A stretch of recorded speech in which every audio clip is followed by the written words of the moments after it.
उत्तर प्रदेश में इन दिनों ठंड का प्रकोप बढ़ता जा रहा है और प्रदेश की योगी सरकार ने सरकारी स्कूल में पढ़ने वाले बच्चों के लिए उनके पेरेंट्स के अकाउंट में 1100 रुपये ड्रेस व जूते खरीदने की घोषणा कर दी है।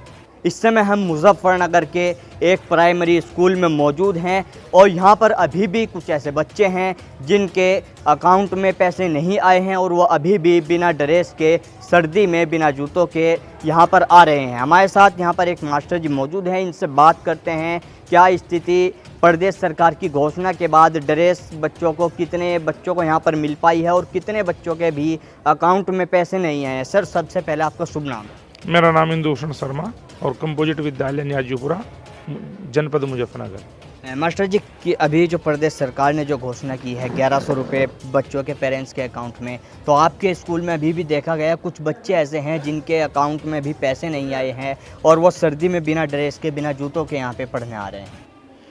जी, हमारे यहाँ पर 908 बच्चों का डीबीटी हुआ है, जिसमें से 498 बच्चों के खातों में 1111 रुपये आ चुके हैं। 410 के अभी नहीं हैं, लेकिन लगातार पैसे आ रहे हैं, वो प्रक्रिया में है।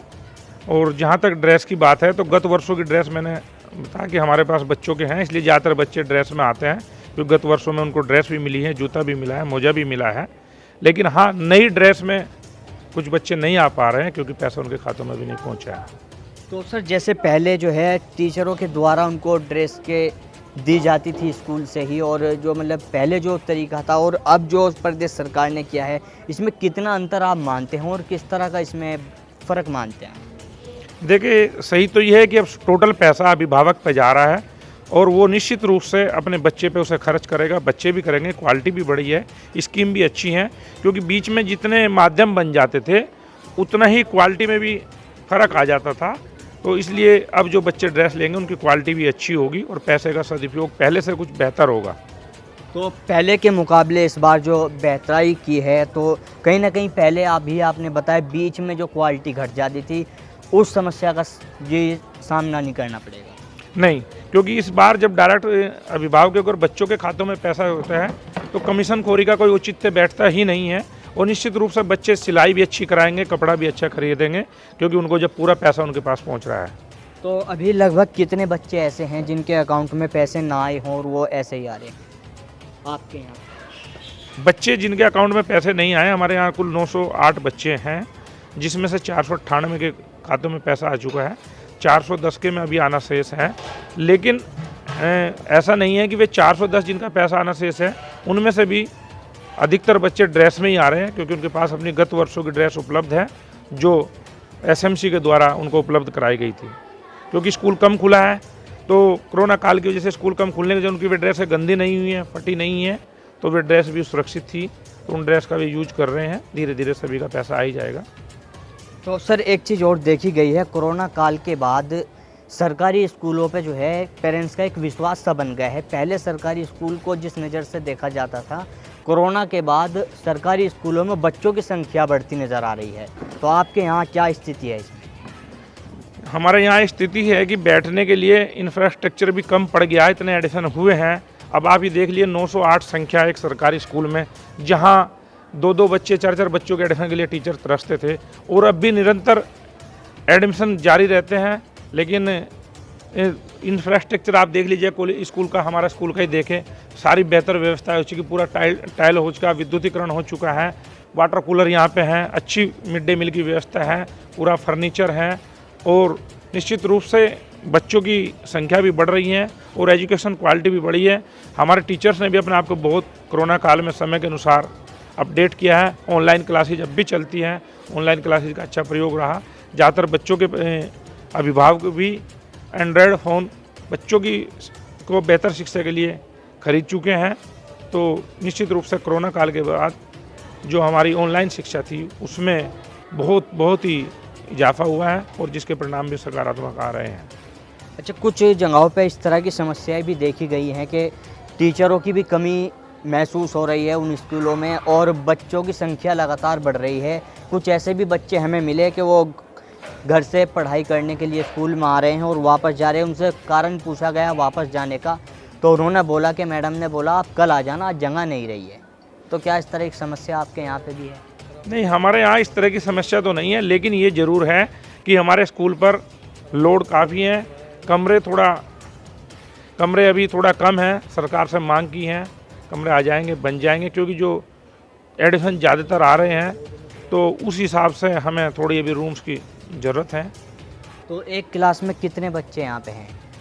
अब हमारे यहाँ 200 बच्चे भी एक क्लास में हैं, 100 बच्चे भी हैं, अब 150 बच्चे अभी क्लास में हैं, और 50 तो से मिनिमम तो किसी क्लास में हमारे यहाँ बच्चे नहीं हैं। तो कैसे कवर हो पाते हैं सर इतने बच्चों को? एक टीचर बड़ी मुश्किलों का सामना करना पड़ता होगा। नहीं, हमारे यहाँ टीचर्स की काफ़ी हैं, टीचर्स भी हैं, शिक्षा मित्र भी हैं, तो शिक्षा मित्र के में भी इसलिए कवर हो जाता है, तो कोई दिक्कत हमें नहीं हो रही है।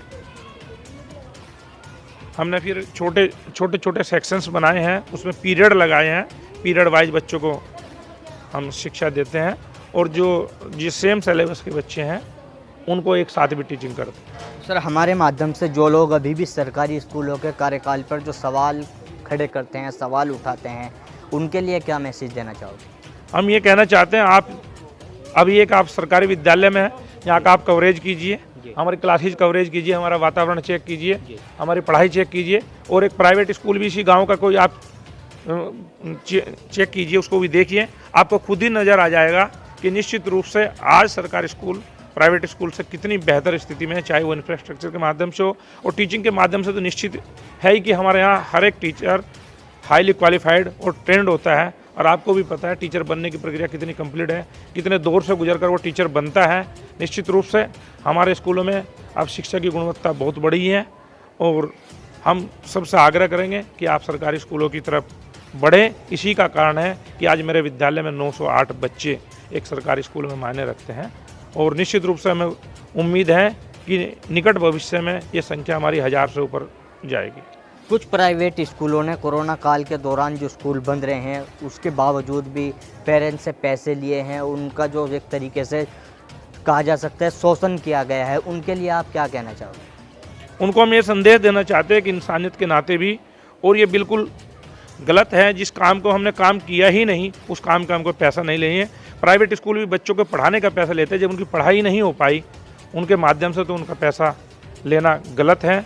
और निश्चित रूप से ये हमारी इंसानियत भी कहती है कि जिस बच्चे को हम शिक्षा नहीं दे पाए, निश्चित रूप से हमने ऑनलाइन कुछ शिक्षा दी है, लेकिन ये इसका पूरक जरूर है, लेकिन ये जो औपचारिक शिक्षा है उसका स्थान नहीं ले सकती। औपचारिक शिक्षा औपचारिक होती है, तो इसलिए हम उनसे यही अनुरोध करेंगे कि उसके लिए अभिभावकों पर दबाव न डालें, और निश्चित रूप से उनकी जो है फीस काफ़ी माफ़ की जाए, क्योंकि ऑनलाइन के माध्यम से जो उन्होंने शिक्षा दी है वो निश्चित रूप से औपचारिक शिक्षा का स्थान नहीं ले सकती। उसकी पूरक जरूर है, न इतना इंफ्रास्ट्रक्चर की उसमें ज़रूरत होती।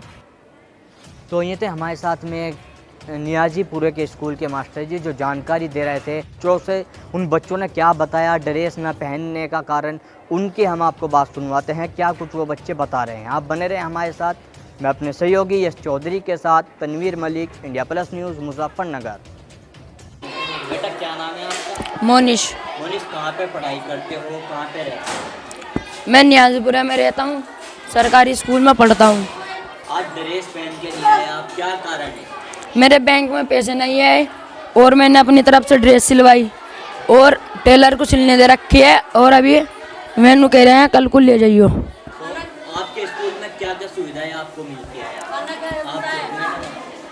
मुझे यहाँ पर खाना मिलता है, पढ़ाई अच्छी होती है और ड्रेस भी मिलती है। किस तरह का खाना आपको मिलता है? अच्छा तरह का खाना मिलता है, क्या चीज़ मिलती है? दाल चावल मिलते हैं, काली दाल मिलती है, रोटी मिलती है और खड़ी चावल मिलते हैं। तो बेटा जैसा आपके लिए पैसे नहीं आए, आपने बोला मैंने अपनी तरफ से ड्रेस सिलनी थी, जी अपने खर्चे से आपने ड्रेस सिली, जी। तो क्या कहना चाहोगे आप? पैसे नहीं आए जैसा आपके अभी आपने सरकार ने बच्चों के पेरेंट्स के अकाउंट में पैसे डालने की घोषणा की, जी क्या कहना चाहोगे? मैं कहना चाहूँगा मेरे पैसे डलवा दो बैंक में, बस। आपका नाम? रुखसार। कौन सी क्लास में पढ़ते हो आप? तीसरी क्लास में। कौन से स्कूल में? जी सरकारी। आज आप ड्रेस पहन के नहीं आए, क्या कारण है? क्यों ड्रेस पहन के नहीं आए? जी पैसे नहीं मिले। पैसे नहीं है आपके खाते में, जी नहीं। इसलिए आप ड्रेस नहीं पहन के आए। जी। आपके पास ना जूते हैं, जी। तो आपको जैसे सर्दी शुरू हो गई है तो सर्दी नहीं लगती आपको? जी। तो फिर कैसे करोगे आप ड्रेस के लिए? आपने कुछ कहा है मैडम को, किसी को बताया है? जी नहीं। बेटा आपका नाम? रहमान। कौन सी क्लास में पढ़ते हो आप? जी चौथी में। कहाँ पे रहते हो? जी न्याजीपुरा। कौन से स्कूल में पढ़ते हो? जी सरकारी। अच्छा, आपने ड्रेस क्यों नहीं पहनी आज? आज हमारे पैसे नहीं आए जी। तो इसलिए आपने ड्रेस नहीं बनवाई? जी। आपने अकाउंट में चेक करे थे अपने पैसे? जी। तो पैसे नहीं आए, यही कारण है कि आप ड्रेस नहीं पहन के आए? जी। आपके पास ड्रेस नहीं है कोई भी, ना शूज है? सानिया। कौन सी क्लास में पढ़ते हो बेटा? तीसरी। कौन से स्कूल में? सरकारी में। सरकारी में। आज आप ड्रेस नहीं पहन के आए, क्या कारण है? हमारे पैसे नहीं खाते में। खाते में पैसे नहीं आए, इसलिए आपके पास जूते भी नहीं है, ड्रेस भी नहीं है। जी। तो सर्दी शुरू हो गई, सर्दी नहीं लगती आपको? जी। लगती है। India Plus News, सिर्फ वही जो सही।